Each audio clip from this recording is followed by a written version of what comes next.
Welcome back to our YouTube channel, Apex Trackers. Sit back, relax, and grab some popcorn. We're here to talk about polar bears in Ontario. When you think about wildlife in Ontario, you probably picture something iconic, like a loon on a quiet lake, or maybe a big moose, or even a pack of wolves, or a busy beaver, maybe a black bear, or if you're really lucky, a cougar. But let me ask you, what's the last animal you'd ever expect to run into here in Ontario? A scorpion. Yeah, that'd be wild, right? Or maybe a giraffe. Now that would be a surprise. But what if I told you a polar bear? Seriously. Every now and then, the Arctic's top predator, the one Indigenous people call Nanook, the great white bear, the one we all know as the polar bear, actually strolls right into Ontario. And when that happens, let's just say, suddenly black bears seem like cuddly toys in comparison. So here's the wild part. Yeah, the polar bear, the so-called Lord of the Arctic, really does show up here. Every now and then, these giants wander far enough south to actually set foot in Ontario. Can you imagine? True fact. Polar bears really do make their way into Ontario, especially way up north, along Hudson and James Bay. It's not just a rumor. And now let's dig into their story, past and present. We'll talk about old legends, real-life encounters, the science behind how they travel. And, get this, why polar bears are one of the only animals on Earth that actively hunt people. Yeah, they're scary enough to look at us and think, dinner. But their journeys? They're not just about survival. They're like windows into ancient traditions, climate change, and this wild, fascinating relationship between people and polar bears. And here's the thing. It's not some new discovery. Indigenous communities? They've known about this for centuries.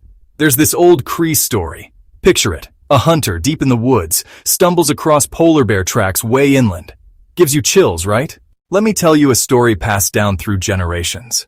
Long before Europeans arrived, the indigenous peoples living along Hudson and James Bay held a deep, heartfelt respect for the polar bear, Nanook as they called him. For the Inuit, polar bears were so much more than animals. They were almost like wise teachers, spiritual guides showing how to survive in the harshest places. There's a Cree legend I love, about a hunter who spotted strange tracks in the deep snow. He followed them, curious, and found a huge white bear where no bear should be, far from the ice. The story goes the bear circled the hunter's camp for days, testing him, before finally moving on. It wasn't just a tale of fear, it was a lesson in respect. These stories weren't meant to scare, they were about understanding and honoring the power of Nanook. Elders would say, Nanook doesn't just walk the land, he walks between worlds. If you ever meet him, you need to be ready. It's a reminder to always show respect. That's what the indigenous people truly believed, and it shaped how they lived alongside these incredible animals. These weren't just old myths, they came from real encounters, real memories, passed down like treasures. Even centuries ago, polar bears would sometimes wander inland, following rivers, searching for food.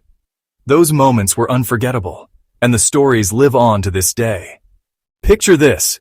It's the 1800s, maybe the early 1900s. Fur traders and explorers are trekking through the wilds of Hudson Bay. What do they write in their journals? Strange, unbelievable sightings. Some of them talk about finding massive bear tracks, way down south, far from the frozen coast. Can you imagine stumbling on those prints? And get this. A few even claimed they saw polar bears battling sled dogs right near the trading posts. Sounds wild, right? Most people back then just shrugged it off. Nah, that's gotta be an exaggeration, they'd say. But here's the twist. Modern science has proved those old stories weren't just tall tales. Polar bears really do wander south, sometimes deep into Ontario. Who would have thought? Okay, let's jump to today. If you live up north in Ontario, like in Moosonee or maybe Fort Severn, you know exactly what I'm talking about. Picture this. You head outside at night to toss out the garbage, thinking you'll just see a raccoon or two.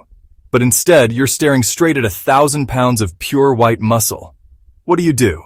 Bang a pot? Shout? Hope for the best?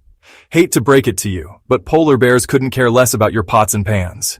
Honestly, that noise might just sound like a dinner bell to them. Or imagine you're in Peawanuck, a tiny Cree community, just a few hundred people. It's the middle of the night. Your sled dogs start barking like crazy. You peek outside, and there's a polar bear right by your porch. No joke. That's not just a story. Stuff like this really happens up there. Folks learn early on. Respect the bears, lock up your garbage, and never go out alone if you can help it. And you always keep an eye out, because unlike black bears or wolves, loud noises don't always scare a polar bear off. You know, most animals out there, black bears, grizzlies, they want nothing to do with us. See a human? They're gone. The second they spot a person, they're out of there. But polar bears, they're different. They actually walk right toward us. Calm, curious, and sometimes, yeah, they're hungry too. Believe it or not, polar bears are one of just 4 animals on the planet that actually hunt humans for food. The others? Lions, tigers, and crocodiles. Not exactly a friendly bunch. That's not the kind of company you want to keep, right? So, yeah, it's true. Polar bears are one of the 4 animals out there that see us as prey. That's pretty terrifying.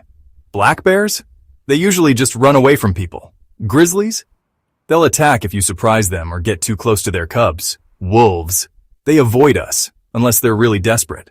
But a hungry polar bear? If you're on their radar, they'll stalk you, just like they would a seal out on the ice.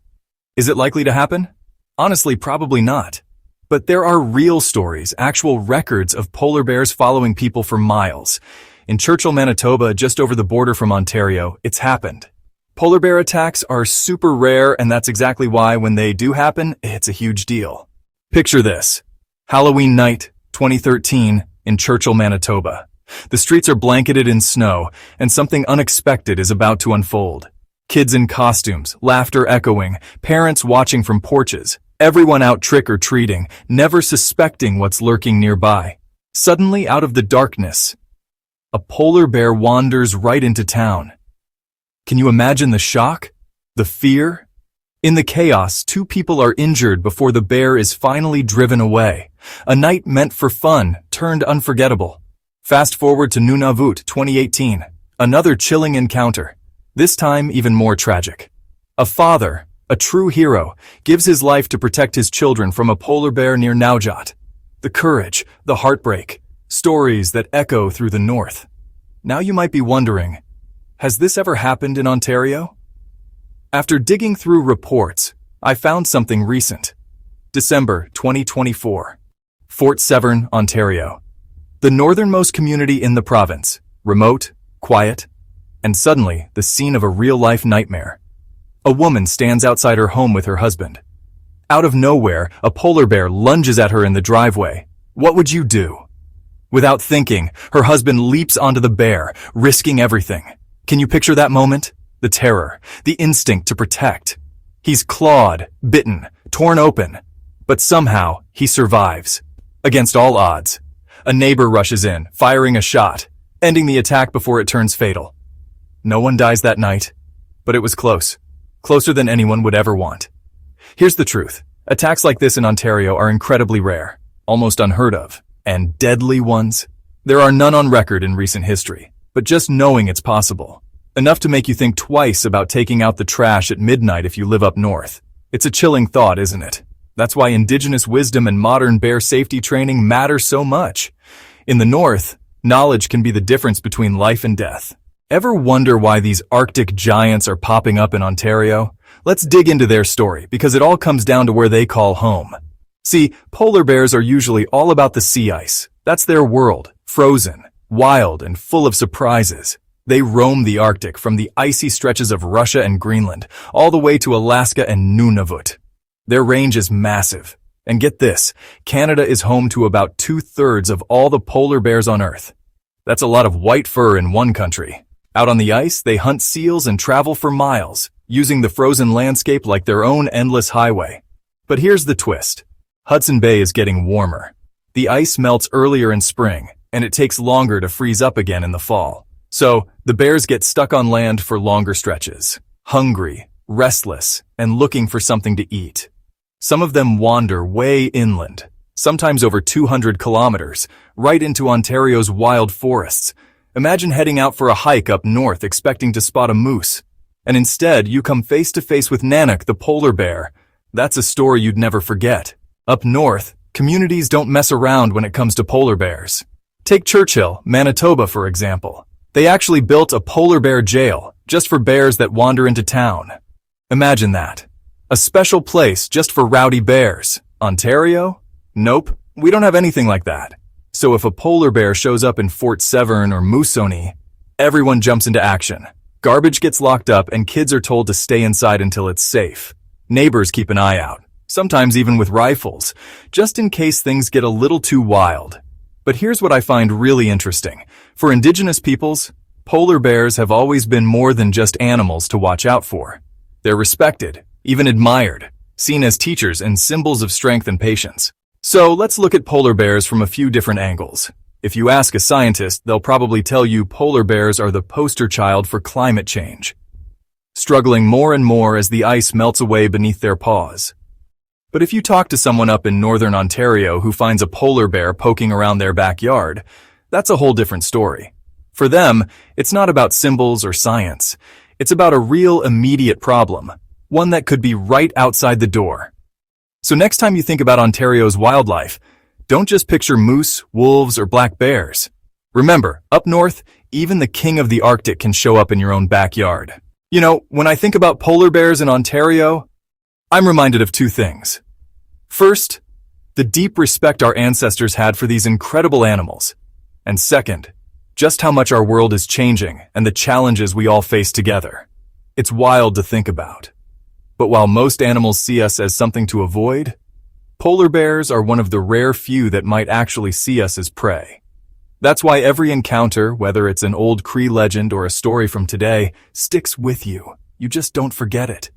Maybe that's part of why we find them so fascinating, you know? Because living alongside Nanook reminds us, no matter how modern life gets, with all our lights and roads and phones, there are still wild places in Ontario where the ghost in the snow might just be watching you. Hey, thanks so much for hanging out with us here at Apex Trackers. If you had fun or learned something new, go ahead and hit that like button, and don't forget to subscribe so you don't miss our next adventure. And hey, share this with a friend who still thinks the scariest animal in Canada is a goose at the park. We all know better now. Stay curious, stay safe, and keep exploring. And remember, if you ever run into Nanook face to face, don't bother banging pots. Just get moving. All right, I'm off to do a little fishing. Take care and see you next time.